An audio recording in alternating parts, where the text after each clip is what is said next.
to really see something that said, take a look what happened. I was saved by God to make America great again.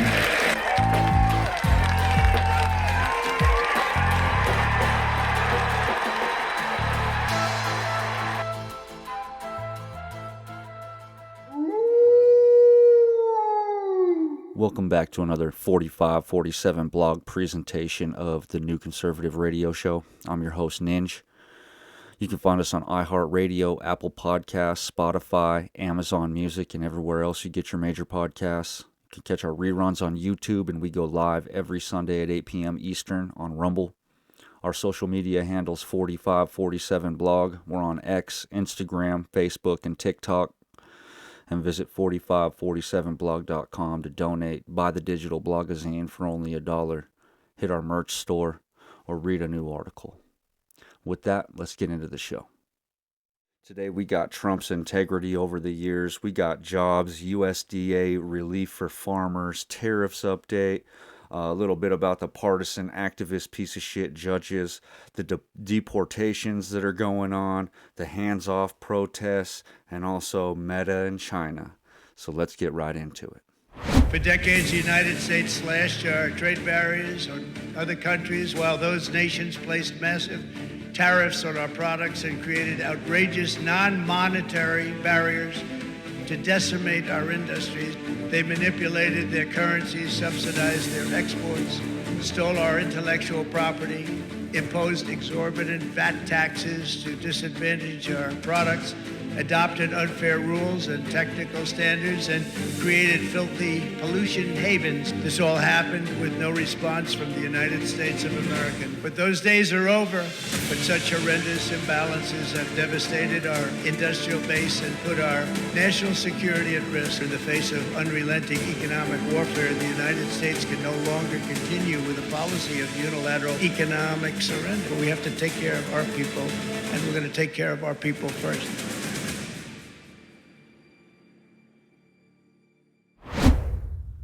Let the rounds of freedom fly down range while President Trump is in office, everybody. This is exactly what I voted for. These tariffs are doing exactly what was intended. I think Donald Trump is using these tariffs as poker chips to bring people to the table, and he's going to make the best deals with our allies, and the people who come to the table last, he's going to make the worst deals with them. I think he's also using this time to figure out who's going to help China. Who's going to help China skirt the tariffs that we're putting on them so that they can still get their products into the United States at a lower rate than what they're being tariffed directly. Trump is playing long ball. Trump is playing the long game. And there's too many people coming right now to even make deals with everybody. Trump has been touting this same stuff for decades. Never forget that. Like, the thing about Trump that I respect so much is that he doesn't really move positions too much. He's had the same position for a very long time. Back in the 80s when he was on Oprah, he was talking about Japan. Let's go ahead and roll this clip. If you ever go to Japan right now and try to sell something, forget about it, Oprah. Just forget about it. It's almost impossible. They don't have laws against it. They just make it impossible. They come over here, they sell their cars, their VCRs, they knock the hell out of our companies. And, hey, I have tremendous respect for the Japanese people. I mean, you can respect somebody that's beating the hell out of you, but they are beating the hell out of this country. Isn't it refreshing to see a man with morals, a man with character, a man who believed in something and didn't change his mind once he got into politics to go for something else? But he had an agenda to fill the American people's agenda, and he went after it. This guy's been saying the same thing for 4 decades. Let's not forget that he had tariffs in place the last time he was in office. And they all said the same stuff about it then. They said it wouldn't work, and what happened? We had the best economy that we ever had up until that point. Let's go ahead and roll this next clip. Despite the uneven consequences, President Trump was all in on the tariff strategy. It's a strategy he's been talking about for years, as far back as the late 1980s, when he first tested the possibility of becoming president.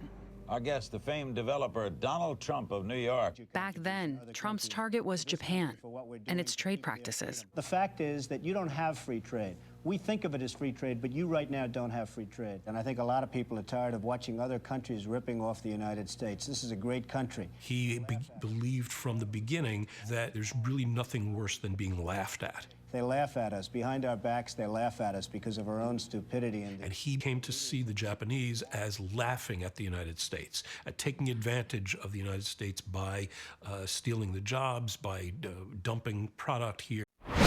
All I have to say to that is it bad? Is it bad to have morals? Is it bad to have character? Is it bad to have values? Is it bad to want something and go after it in the long run? I don't think it is. Is it bad to be transparent and tell the American people what you would do and then deliver on those things? Maybe to the left. I appreciate that. I appreciate his transparency. I appreciate electing a president who has had the same moral compass for decades. Yeah, the target has moved, but that's how economy works. The target does move. China is on the chopping block now because China is the biggest economic disaster for America. They're subsidizing so many industries within their own country that we cannot even get another foothold within the world or within our own country without tariffs so that they can import, and our steel industry, for example, can take off, or our auto industry can take off.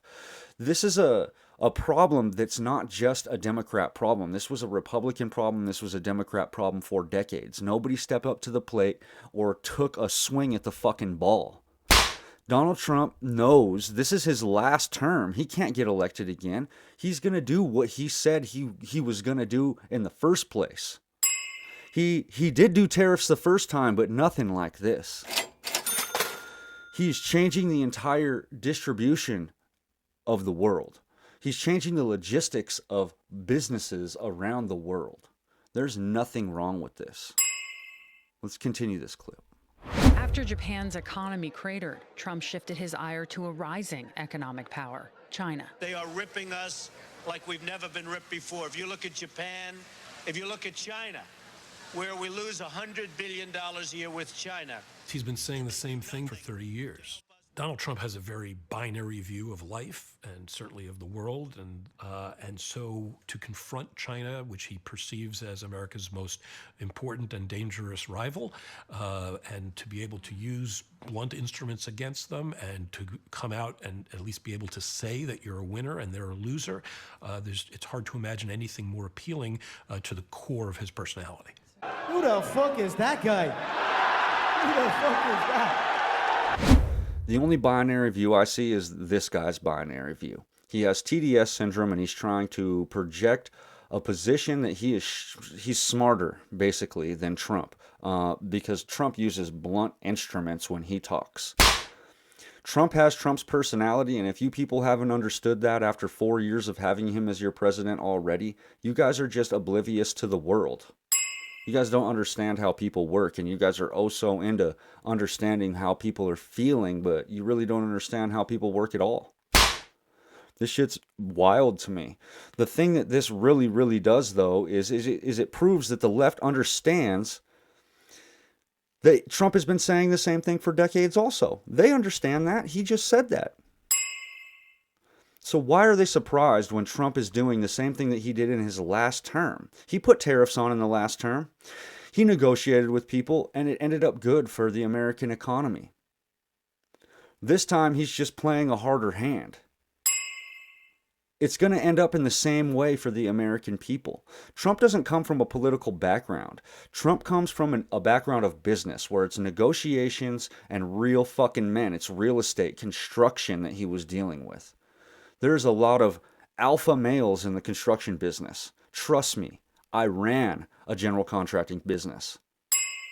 If you think you're going to pull the wool over a seasoned contractor's eyes, you've got another thing coming. And these are the people that Trump dealt with his entire career. He was dealing with some of the hardest people in the industry, sending bids to him and having to, negotiate. What he's doing right now is negotiating.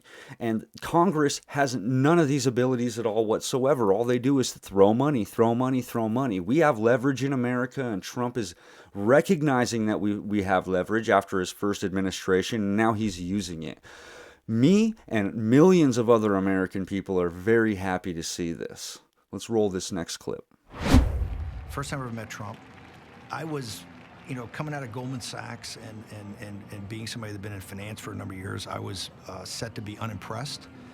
I was actually very impressed. Now, he didn't know a lot of details. He knew almost no policy. But what I found most extraordinary was when we got to the section on China, which I kind of threw out there, of a 2-hour meeting, almost 30 minutes or more was all about China. We have a $500 billion deficit, trade deficit with China. And you got to remember, a lot of this, he was just reciting everything he'd heard from Lou Dobbs. We're talking about a trade deficit of $315 billion last year with the Chinese. He's been a guy that's watched Lou Dobbs for 30 or 40 years, and the only thing he had formed as a worldview was China. Because we can't continue to allow China to rape our country, and that's what they're doing.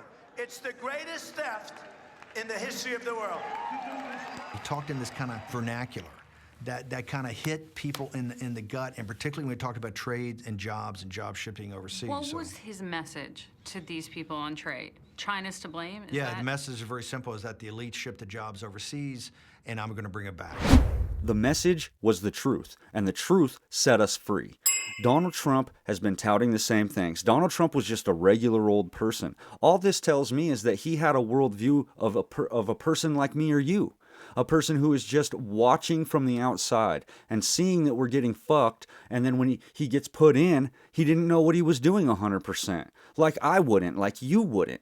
If you decided to run for president and by some fucking miracle you won, when you got put into the office, would you know what to do with all these hundreds of things that you need to do? You wouldn't know anything, and neither would I. And this is where Donald Trump was on his first time around, and why he's making so much difference this time, because he knows the game, he knows where the ball is going to be, and he's there every single time. He knows the plays, and he's running the routes. God bless Donald Trump. After all this and all the shit that they've put him through, he doesn't even care. Like, his whole demeanor this time around is completely different. The way he is responding to the left. He's just getting his stuff done, and he laughs at these people. If you ask me, Donald Trump just really doesn't give a fuck anymore. He doesn't give a fuck what the left thinks or what the left wants to do. We're pushing our agenda, and we're going to make America great again, whether you like it or not. Let's roll this next clip. Trump's at the peak of just not giving an F anymore. Bad news stories, doesn't give an F. This is what his team's saying. He's going to do what he's going to do. He's going to do what he promised to do on the campaign trail. The mood in the White House is confidence. The White House says 47's never felt more confident and happy than in pushing tariffs. It's his lifelong aspiration. The vision? Turn the country into a place with thriving main streets and hometowns, where American workers make American products sold to the American public. Doesn't that give you a nice, warm, fuzzy feeling inside? The president's mentality is, if you want access to the greatest market in the world, the American market, you're going to have to pay up. Kind of like a real estate fee. And thinks we're suckers not to be charging people. Trump's not nervous. The president feels like a real estate mogul with a full inventory of mansions under his sole control. It's been 48 hours since Liberation Day, and the phones at the White House won't stop ringing. Vietnam called today. They tariff our product at a rate of 90%. You can't even find an American-made product in Vietnam unless it's an old landmine. Nam says they're ready to drop their tariffs from 90 to 0. The fact of the matter is America was putting like 2.5% to like 7% tariffs on other countries, when other countries were taking this same model and putting 10%, 100%, 200% tariffs on exports from America. Now, our tariffs being single digits aren't enough to cripple an industry or cripple a consumer market, but 10%, 20%, 30, 100, 250 for dairy in Canada, that is enough to cripple a market so that it completely blocks American goods out of their country. And this is something that we are bringing to a close. I hope by now, after all these weeks of discussing tariffs, people understand what tariffs are and why we need them. Why they're such a good thing for the American people. The amount of jobs alone that are going to be coming back is going to directly impact us almost immediately as soon as some of these manufacturing jobs open up, as soon as the places are built or the companies rent the building and get every operations up and running. This is going to be great for the American people, and it's already proving to be great for American people before they're even opening up. Let's go ahead and run this next clip. Biden was hemorrhaging manufacturing jobs on his way out. Trump hit the brakes, then hit the gas. Look at those jobs coming back.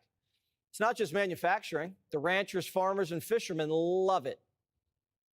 Our egg sector gets decimated by other countries tariffing our beef imports, our shrimp, our catfish. They tariff us at up to 50% of our exported egg products and then dump mass-produced egg products into our market, severely harming our farmers and our ranchers. The last administration really just decimated American agriculture. Trump, when he was in office the first time, really helped American agriculture. The USMCA was a really, really big deal for them. And from what I understand, the USMCA will not be impacted by any of the tariffs if they were previously included in the USMCA's negotiations. But this article by The Sentient says, as Trump stands firm on tariffs, USDA signals possible relief for farmers. During a visit to Iowa, Secretary Rowland suggested that the administration would consider financial relief for farmers.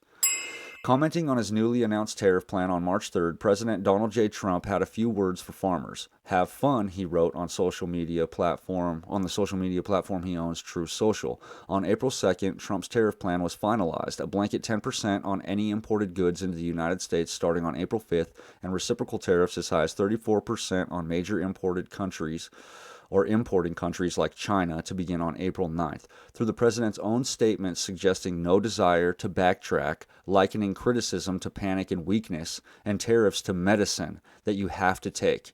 Trump's USDA Secretary Brooke Rowland struck a different tone in assuring farmers of plans for relief. The article goes on to state, in anticipation of the tariffs, farm groups representing different types of farmers and farms sent United States Department of Agriculture Secretary Brooke Rollins a letter urging her to eliminate and reduce foreign tariff and non-tariff trade barriers. In a press release, American Farm Bureau Federation President Zippy Duvall said that tariffs will drive up the cost of supplies for farmers and make American products more expensive throughout the world. The combination not only threatens farmers' competitiveness in a short term, but it may cause long-term damage by leading to losses in market share, he wrote. According to Rollins, farmers may receive a bailout. On March 31st, Rollins visited Iowa and said that the federal government may step in and assist farmers due to negative impacts they could face from tariffs.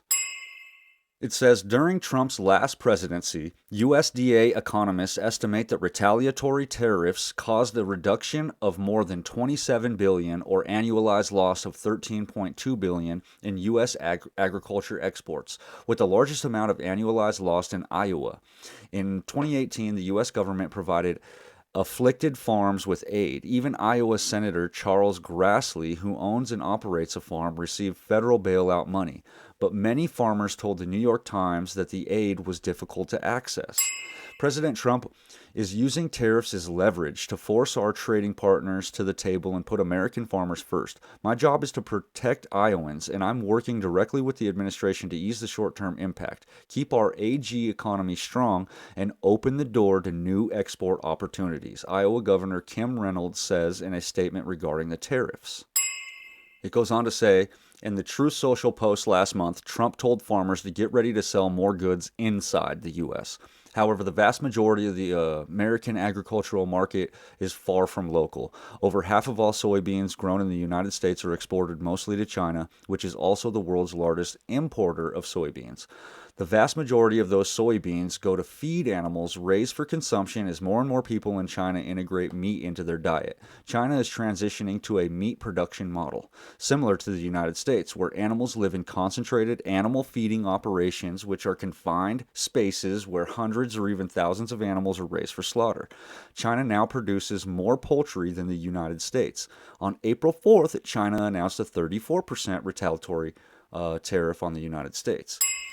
In 2018, the money to support farmers came from the USDA's Commodity Credit Corporation, which is financed through apparitions funded by taxes and borrowing from the U.S. Treasury. Thus far, no new relief package has been announced for farmers. If Trump's last round of farm aid in 2018 is any signal, it could be months before aid is officially offered. And even then, it could take time for farmers to receive that aid, which could jeopardize the survival of small farms which are already struggling in the past few months. Farmers have been dealing with the swath of regulatory changes and funding cuts, including toward conservation programs and diversity, equity, and inclusion related grants. What the fuck do farmers need DEI for? And this is what I was talking about also. It's like, yeah, these farmers have been growing soybeans or growing whatever crop they've been growing because the demand was elsewhere. Now the demand is going to be more and more in the United States. These farmers are going to be able to sell local. The problem with them not being able to sell local is because of subsidies. There's countries who are growing in mass and subsidizing the farm and creating a price that's way lower than we could even grow locally, and that's with shipping to America. With tariffs, we block that, as other countries have been doing to us for years. If it's okay for them, it's okay for us. If it's okay for thee, it's okay for me. And we need to come into this attitude. This article goes on to say in 2019, there were over 2 million farms in the United States. By 2023, that number had diminished by over 100,000, as the average acreage increased by 20 acres. One thing is certain, American family farmers and ranchers will bear the brunt of this global trade war. National Farmers Union President Rob LaRue wrote in a press release. So the farmers that we're hearing about seem to me like they're a bunch of leftist fucking farmers, because the USDA is putting together plans to help the farmers with this transition from outsourcing all of our food to being able to sell the stuff in our own country.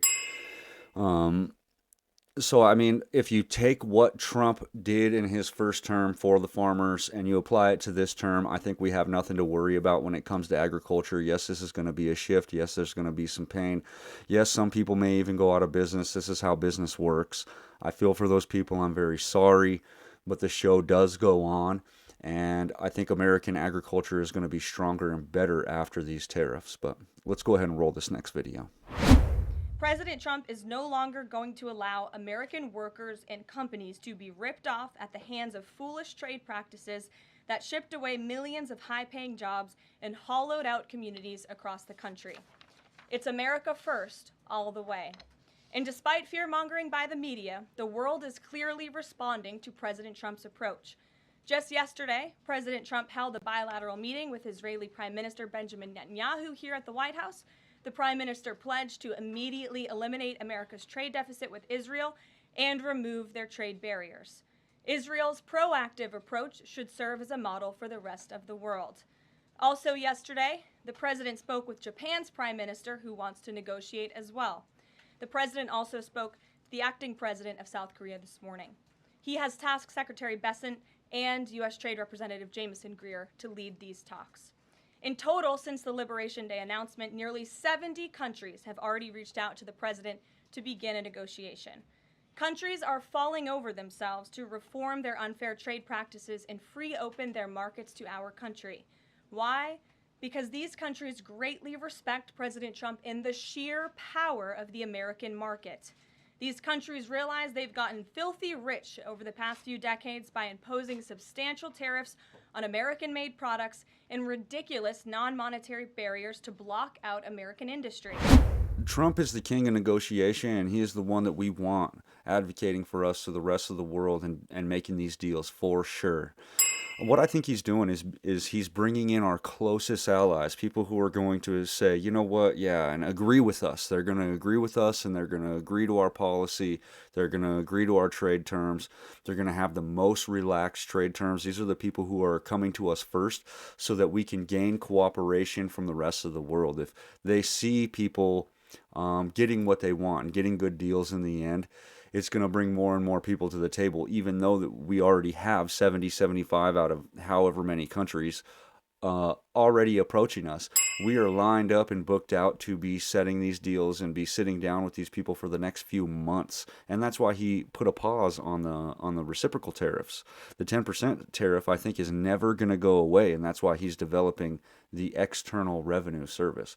Tariffs are not a bad thing, and they're something that we need to get used to because our country needs to be making money off of these tariffs from other countries. We need to take a little bit more money than we have from them, since we have the biggest economy, since they are pulling billions and billions of dollars out of our economy. It's only fair, it's only right.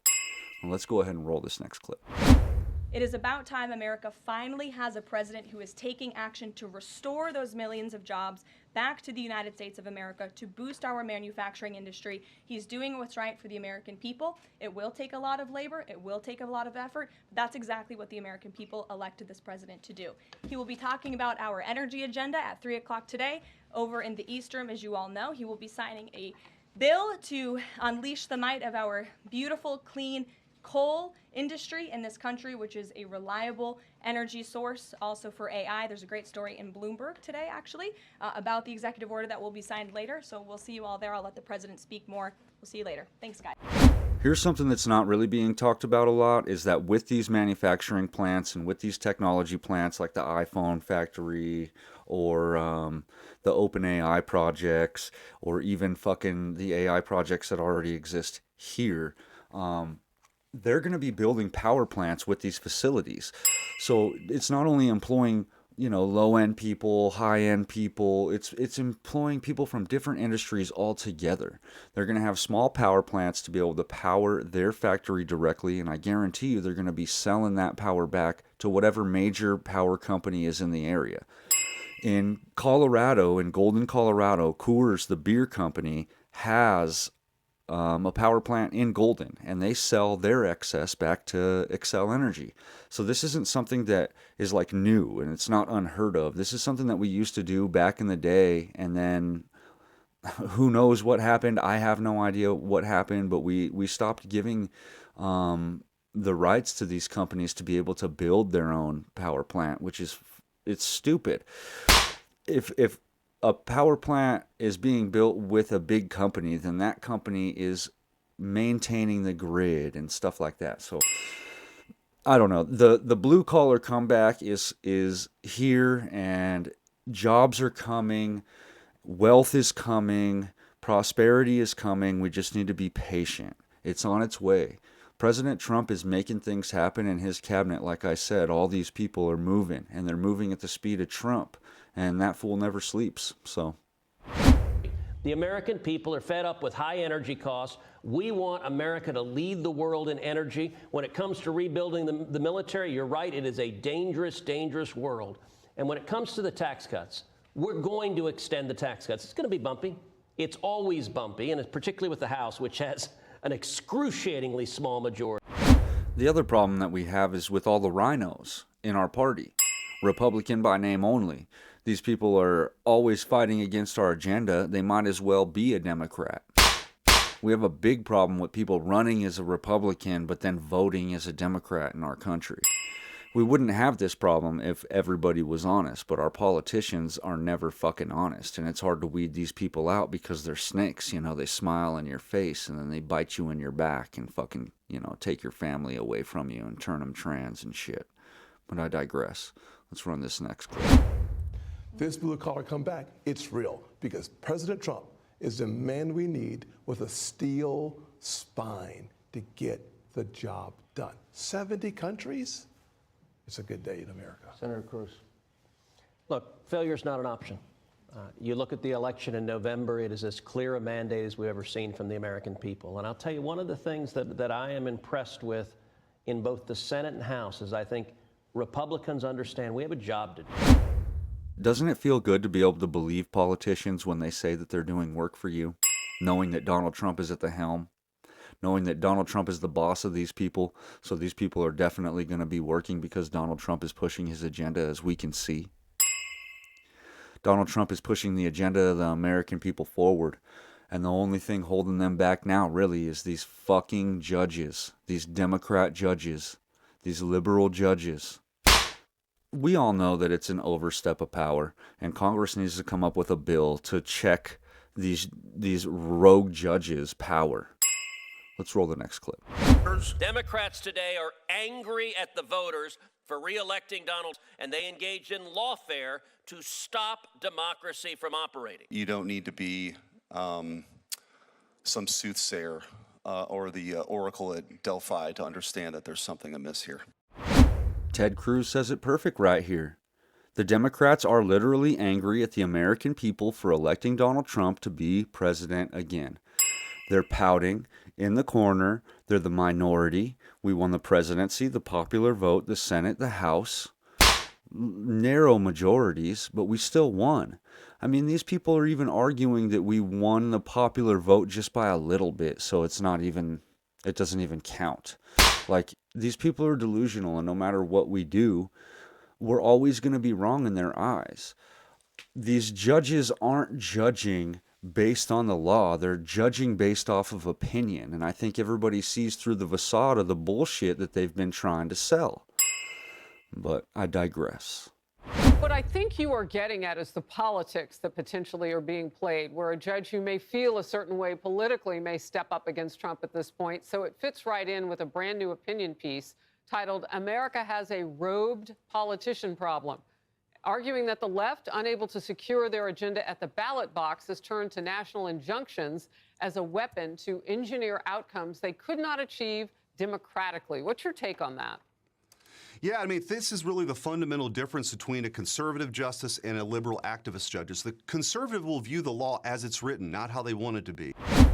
What a great point he has, that a conservative judge will view the law as it's written, and an activist judge is going to just portray it however they want, and they're going to try to implement their agenda through the words that are written, through how they can manipulate those words instead of what those words were intended to mean. We really do have a robed politician problem, and the Supreme Court finally stepped in and made a decision to stop this and is starting to put these judges in their place. There's a lot of injunctions that are being fought right now, but I think Trump won like 3 or 4 of them this week. Let's go ahead and roll this clip about the Supreme Court. Last night, the Supreme Court delivered a massive legal victory to the Trump administration and allowed us to continue removing foreign terrorist invaders under the Alien Enemies Act.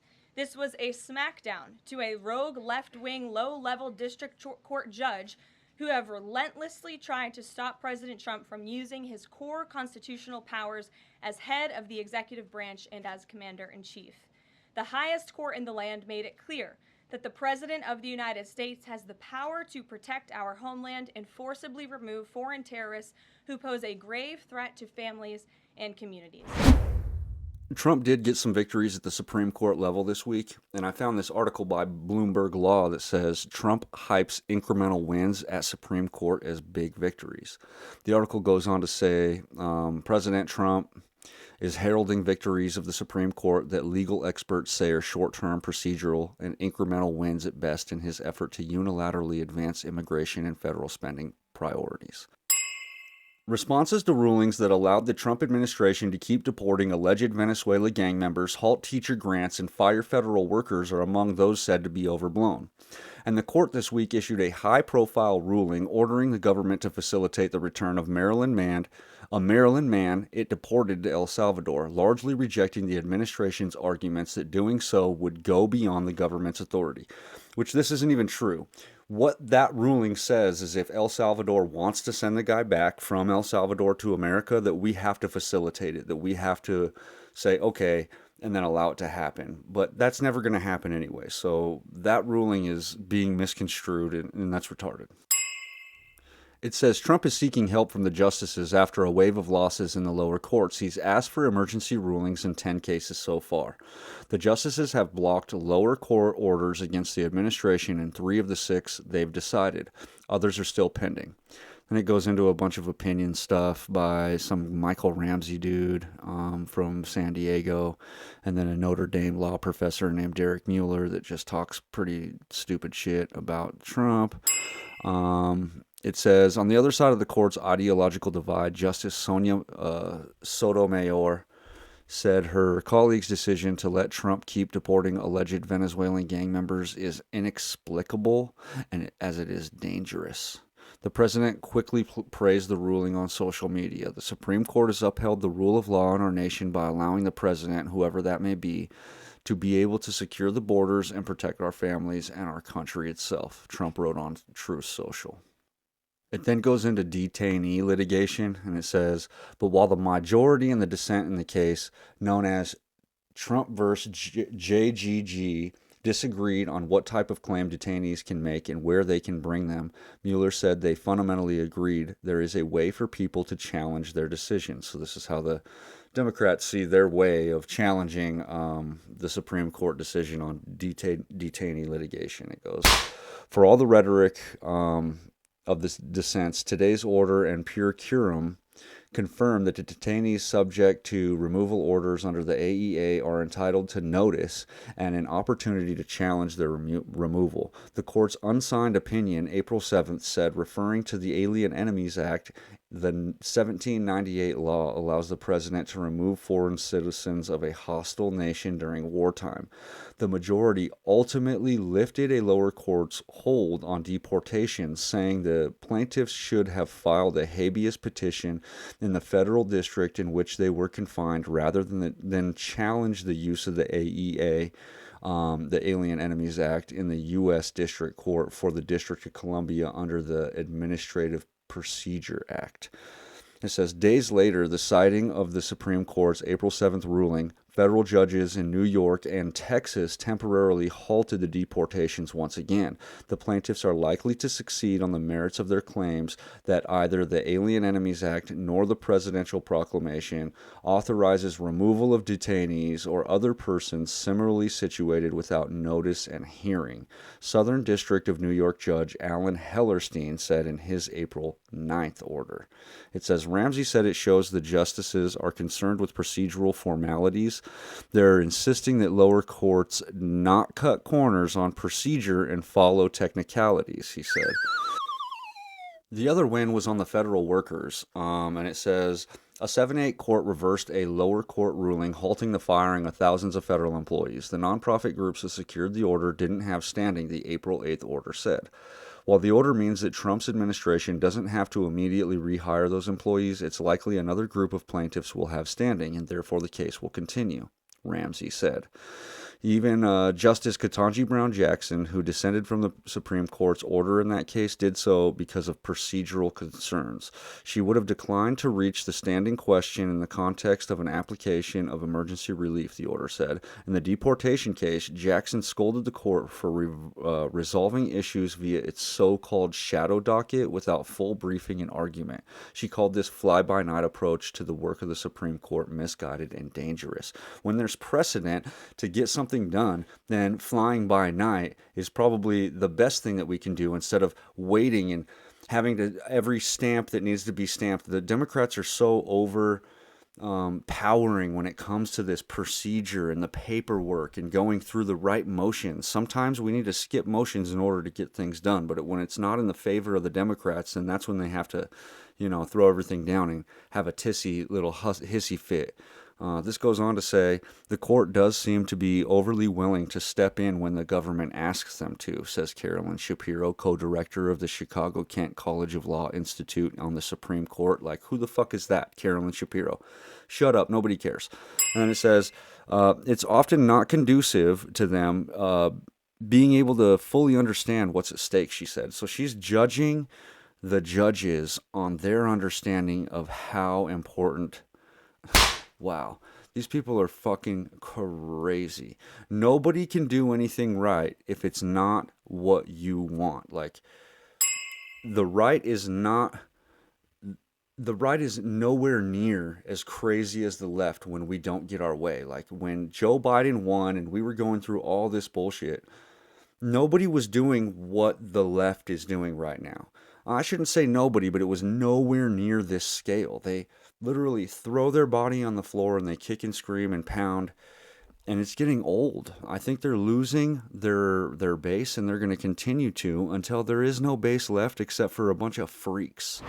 The U.S. House of Representatives is set to vote on a bill to rein in what Republican lawmakers called activist federal judges. District judges across America have been hitting the Trump administration so far, 17 injunctions. Over 170 lawsuits filed against us. That should be the constitutional crisis right there. 50 injunctions. They're popping up every single day, trying to control his executive power. It's basically a game of whack-a-mole with these district court judges around the country who have a tremendous amount of power.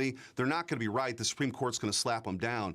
But the Judicial Conference, Chief Justice Roberts ought to look at this. And we also, the Article 1 branch, I intend to file legislation to make sure this randomness, which is supposed to happen when these cases are assigned, actually happens. We need more transparency because right now, people don't think it's random at all. Nobody believes in randomness in the disbursement of these cases because there is none, and it's pretty obvious. If Judge Boasberg continues to get every case that goes through Washington, D.C., then it's not random because, you know, if a random system was in play, then he wouldn't be getting the same case every single time. It's easy, it's stupid, it's dumb. How fucking stupid do you think we are? We're not your base. We are not dumb. And then as far as the government, you know, coming together, or the Senate and the House coming together and putting a bill together to rein in these judges, if the Supreme Court's not going to do it and the Supreme Court wants to turn a liberal and start taking liberal sides because they don't like Donald Trump, then it is on Congress to start putting a bill together and rein in these judges or impeach them, whatever we need to do. But we need to make sure that they're not taking the power away from our president to be able to negotiate with other countries or to be able to protect our borders or to do anything that the president in every other term has been able to do. But because it's Donald Trump, oh, we have a problem with it and we've got to throw a hissy fit, shit our pants. You know, everybody's crapping their pants around here. It's funny to me watching the Democrats take these issues and elevate them. Yeah, we need to bring back these gang members. We need to bring back ruthless, violent criminals. We need to bring back people who illegally crossed our border. They're not criminals. Nobody's a criminal. No borders exist. Like, where are these people from? Like, have they gone anywhere in the world? Borders do exist. You don't have a country without borders. And the border right now is as safe as it's ever been. We have a president who cares. He locked the border down. Tom Homan is amazing. The cabinet that we have is amazing. The people that we have in their positions are doing their job. And the government, for once, is finally working for the American people. Instead of bitching about it, the Democrats should take notes. But let's go ahead and roll this clip. Our message to the monster Tren de Aragua and MS-13 terrorists still hiding illegally inside our country is clear. Deport yourself now, or you will be locked up and sent back to your home country. What they're doing with deportation is almost poetic. Like, Joe Biden made the CBP1 app in order to invite them in, and Donald Trump makes the CBP home app to let them register to go home. And then he says, if you don't go home and we catch you after the 30-day period, you will never be able to come back. We don't want all these people in the country. We need our housing market back. We need our jobs back. This is just such mass dilution of our population. If they go on, and they're willing to go, it tells a lot about their character, which is right. You know, if they go, they know they're in the wrong, and they want to do it right, and then they come back. Hey, that's fine with me. I think the way that they're going about this is perfect, and getting them out of here any way that we can, especially the criminals and the gang members. You know, I don't even comprehend how the Democrats could think that advocating for stuff like this is good. how we're going to benefit from this kind of stuff in the long run, just letting millions and millions of people into our country without any consequences, and then giving them cell phones and shit, and then letting them leave. So they just came here on a 4-year vacation, basically, funded by the American people. We can't screw this up. Now, what is that job? Number one, the mandate, secure the border. That is the single clearest mandate out of this election. 12 million people invaded this country, and the American people said enough is enough. And I got to say, by the way, my favorite line from the President's State of the Union address is when he pointed out, he said, you know, Joe Biden stood up here a year ago and said he couldn't secure the border without new legislation. Well, it turns out we didn't need new legislation. We just needed a new president. 98%. That's delivering on results, but now it's our job to come and provide the funding to build the wall, to put in technology, to put in Border Patrol, to put in ICE, to make sure that we keep our families safe and secure. This applies to Joe Biden's entire presidency. We didn't need new legislation. We needed a new president. It's funny how illegal immigration and encounters at the border are down by 98%. And all Trump did is say, nope, no more illegal immigration, and then put somebody who cared about the border in the job. Tom Homan, Pam Bondi, like the whole cabinet. Everybody is doing their job, like I said. And if we continue to see this for 4 years, we're going to see a completely different country on the other side of this. Trump just keeps on hitting us left, right, and the left keeps on crying about it. Like they don't even know what to do. They're complaining about things that don't even exist, like cuts on Social Security. Nobody is cutting Social Security. The hands-off protests, like they don't even have a direction. People are there just protesting pretty much every single agenda that Trump has pushed that they don't agree with. There's not any kind of unification. They're not there protesting one thing. So their voices go deaf. If everybody's screaming about 100 different things, nothing gets done. When you go to a rally and a protest, it's supposed to be about one thing, and everybody's supposed to feel strongly about that one thing. And at these hands-off rallies that have been across the nation, there isn't just one thing. They're protesting about everything. Well, let's go ahead and move into this segment. But the most cynical part, the organizers know this. They know that they need to kill Trump's agenda if they're ever going to get their power back. And so they'd rather see the system burn than admit Trump has a point. It's the same group that brought you Russian collusion, democracy's death, Joe's just fine, and the classic 15 days to flatten the curve, which sadly had nothing to do with Peyronie's disease. Of course, if these people told me the Earth is round, I'd check what planet I'm on. Fact is, if we do nothing, Social Security goes broke. The Congressional Budget Office says it's toast in 2 years. That's not a hunch, it's math. But instead of dealing with it, the usual suspects deem it evil because in short term, it helps them. Because if Trump solves this crisis, that's the real threat to their ecosystem of imaginary crisis. And their upside-down world where George Floyd's a hero, the women's bathroom needs urinals, and Tim Walz is the only real man left. What they really want is to scare you into giving them back power. And these protests exploit the human desire to find a mission. The mission is false, but it indulges their sense of meaninglessness. But this mission doesn't relieve that anxiety, it just worsens it. The protests come up out of nowhere because a party has groomed millions of people to act based on inner turmoil. Because these people don't have any guidance. These people don't have a moral compass. They have no values. They want to create values of their own and impose them on other people. And what that is an opinion. We have all agreed that we believe in a constitution. We believe in the words of the Constitution, or at least the people who started this country did. And if you come to this country, then you assimilate into the American culture. And these people are Americans that are directly rejecting American culture. What do we do to these kind of people? Like, what can we do? How do we help these people get out of their sickness? This is literally a mental illness. They can't perceive America for what it is. They don't want to look 10 minutes into the future to see if their behavior or what we're going through is a bad thing or not. They can't look around. especially when it comes to like the stock market or Social Security. Like Doge isn't cutting anything from anyone who isn't fraudulent. If you're not fraudulent and you're actually getting or receiving Social Security, and you're not a fraudulent person, then you have nothing to worry about. So why would these people be out there marching? Do they know anybody whose Social Security has been cut? I highly doubt it. But they're out there marching against Elon Musk because they hate Trump. No matter what the Trump cabinet does, they will always rebuke it. Hands-off protests. Cute title, right?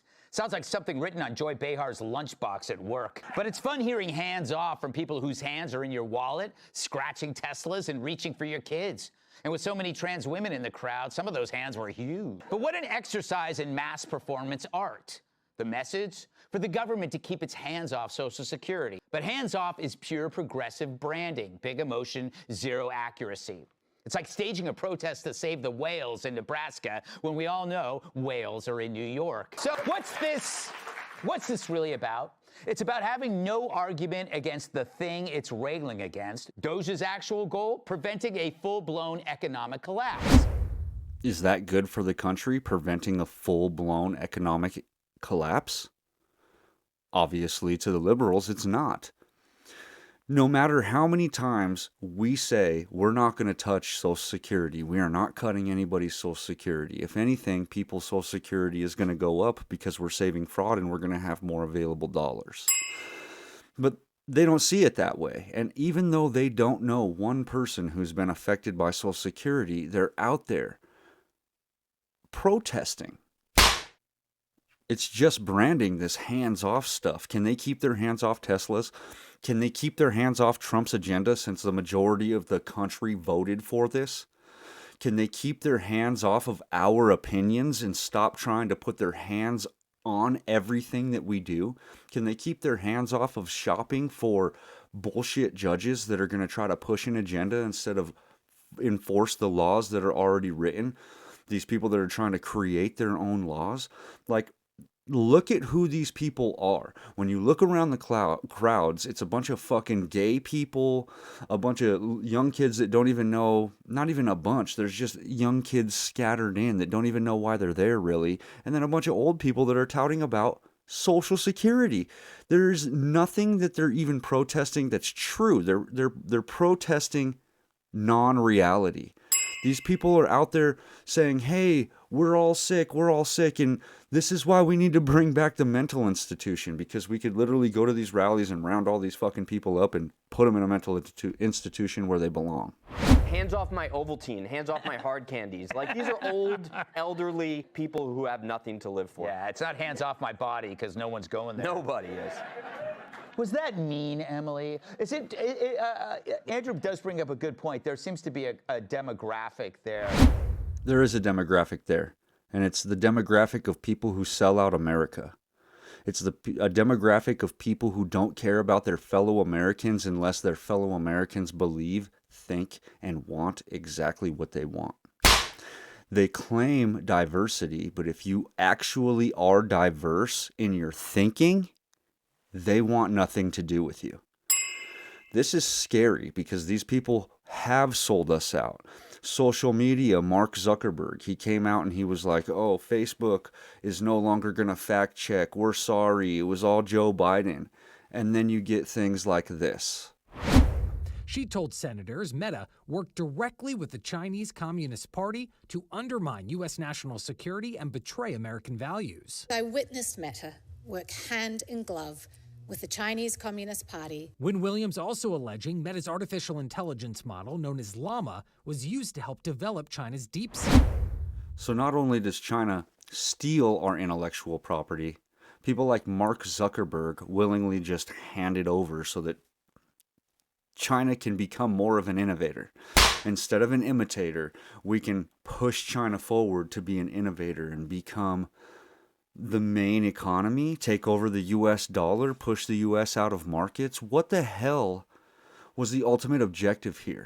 Why would we be pushing for China to move forward economically for so many decades? This is scary that some of our biggest technology companies, some of our most advanced innovations that we have are being just handed over to China.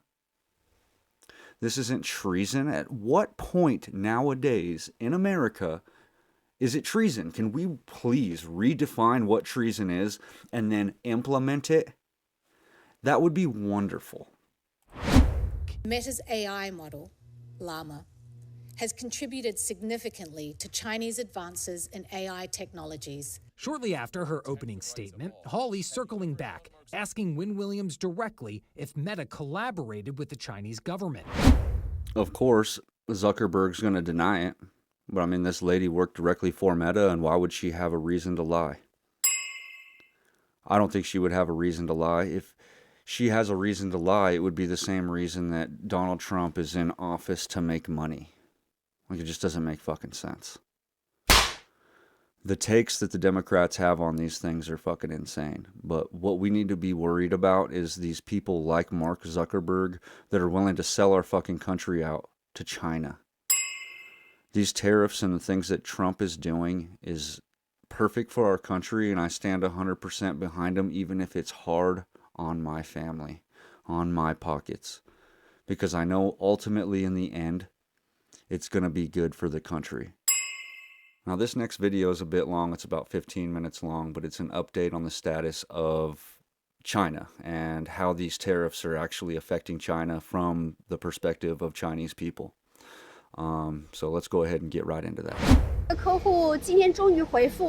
My client in the U.S. finally replied today. This order might really be a long wait. The trade tariffs between the U.S. and China have increased to 145% as of today. We didn't expect this when we signed the order.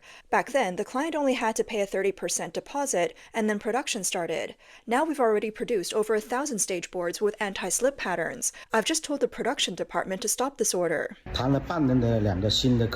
We've been talking for half a year with 2 clients, and the molds are ready. A few regular clients who place orders every month just informed us in the past few days that they are pausing orders. This is the real situation for factories after the tariff increases. Fellow traders in foreign trade, how's your factory doing? This batch of goods was pulled back from customs.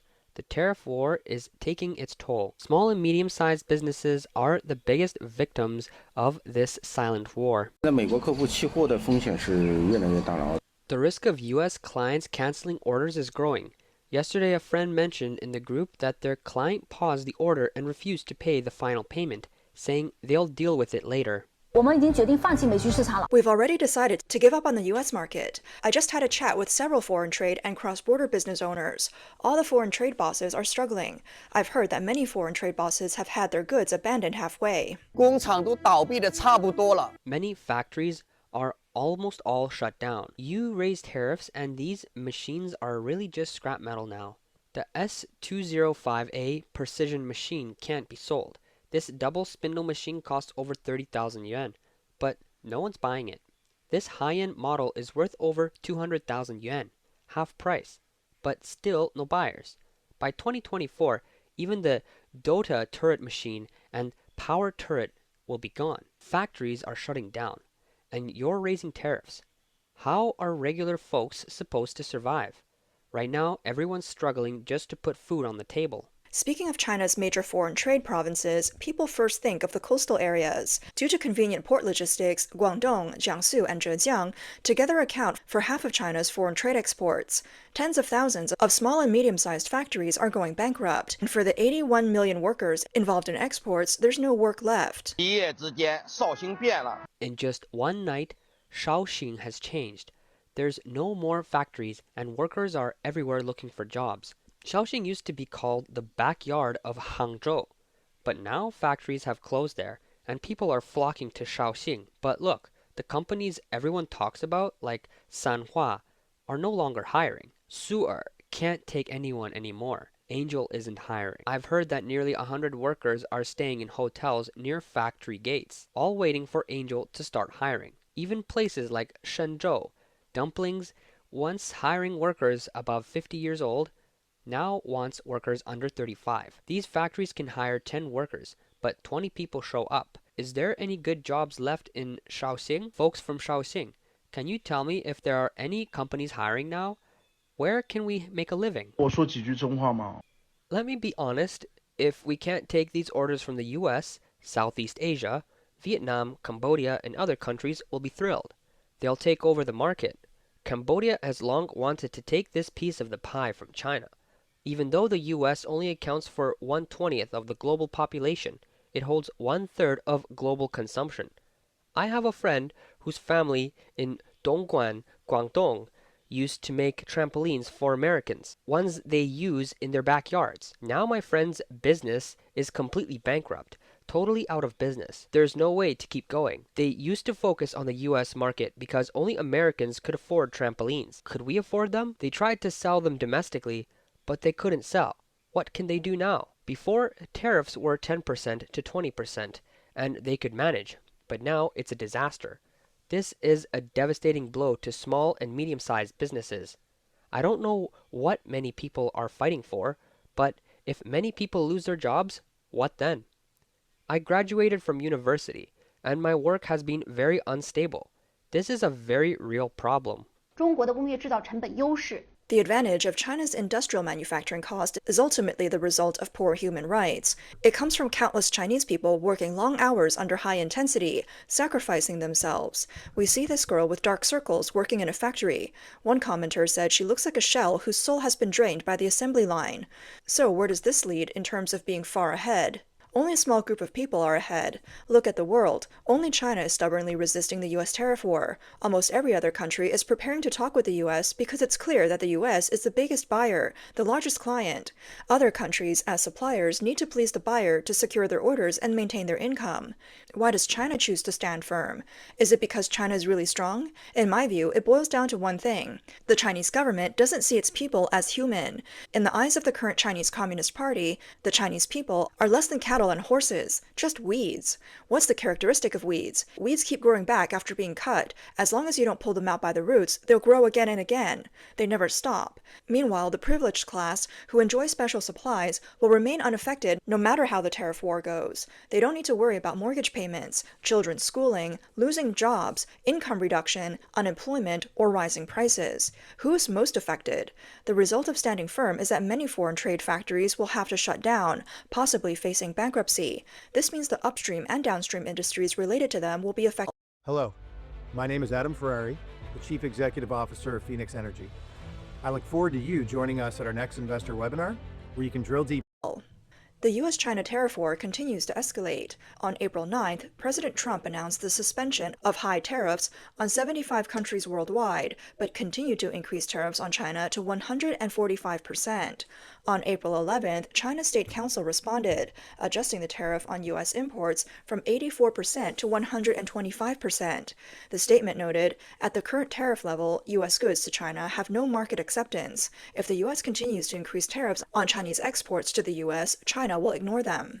On April 11th, CCP General Secretary Xi Jinping responded publicly for the first time to the tariff war, saying there are no winners in a tariff war and that China is not afraid of any oppression. The CCP's retaliatory tariffs have been raised to 125%.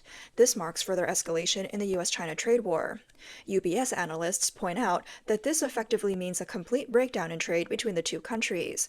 Both sides are not only facing economic confrontation, but also a loss of political trust. 朋友们，中美贸易战这个事儿，我觉得现在不是贸易战的事儿了。 Friends, I think the US-China trade war is no longer just about trade. The situation has gotten much bigger. I found that the US Consulate General in Shenyang is auctioning off second-hand furniture. Does that mean they're shutting down? Also, it seems like the US is gradually trying to get Chinese companies listed in the US to withdraw from NASDAQ. Some car companies that rang the bell in the US might really need to be careful. Regarding the auction of second-hand furniture by the U.S. consulate in Shenyang, this is not just a rumor. On April 9th, the Shenyang consulate issued a notice. The U.S. Consulate General in Shenyang will hold an auction of second-hand furniture and appliances on May 20th, 2025. There were instructions on how to attend and the location of the warehouse. This has sparked much discussion, with some people speculating that the consulate is expected to shut down. Amidst tense U.S.-China relations, It won't be the first time. In 2020, the U.S. closed its consulate in Chengdu, and China closed its consulate in Houston, causing bilateral diplomatic relations to dip to a low point. The general consensus is that these tariffs may lead to a full decoupling in U.S.-China trade. However, there's almost no response to this idea on the Chinese internet. The CCP authorities, apart from blaming the U.S., are very reluctant to use the term decoupling. Recently, Su Ziyun, director of the Institute of Defense Strategy and Resources at Taiwan's National Defense Security Research Institute, stated that if tariffs continue to escalate, it will be clear that the leverage is in the hands of the U.S.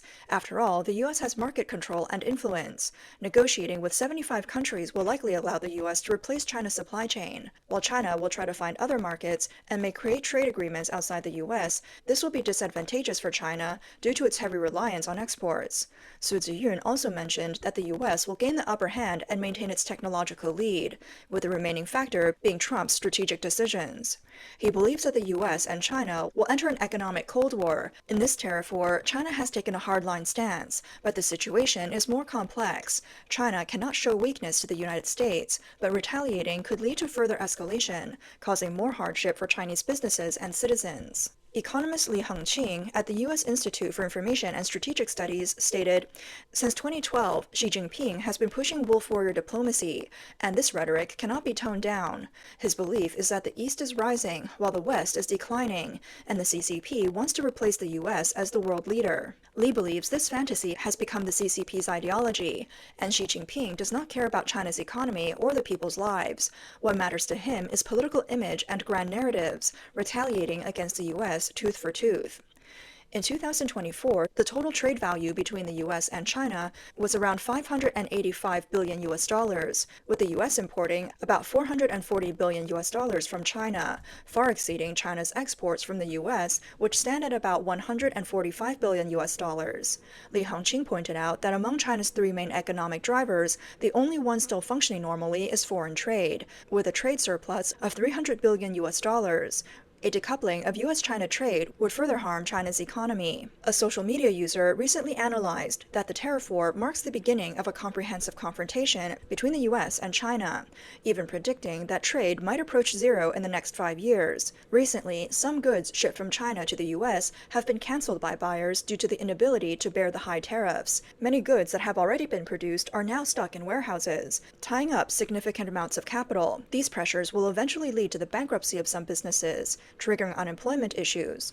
In the future, life will be very difficult for ordinary Chinese. It's reported that ports in major export hubs like Guangdong and Zhejiang are facing significant shipping delays. Containers are piling up at ports in Guangdong and Shanghai. Public pessimism is spreading, and there are even online discussions joking about how to eat tree bark in anticipation of coming famine. Recently, Mr. Fu, the owner of a mold steel export company in Shanghai, spoke to the media about his anxiety regarding an order worth 4 billion yuan that was supposed to start delivery by the end of April. Mr. Fu had been in the U.S. mold steel export business for over 20 years.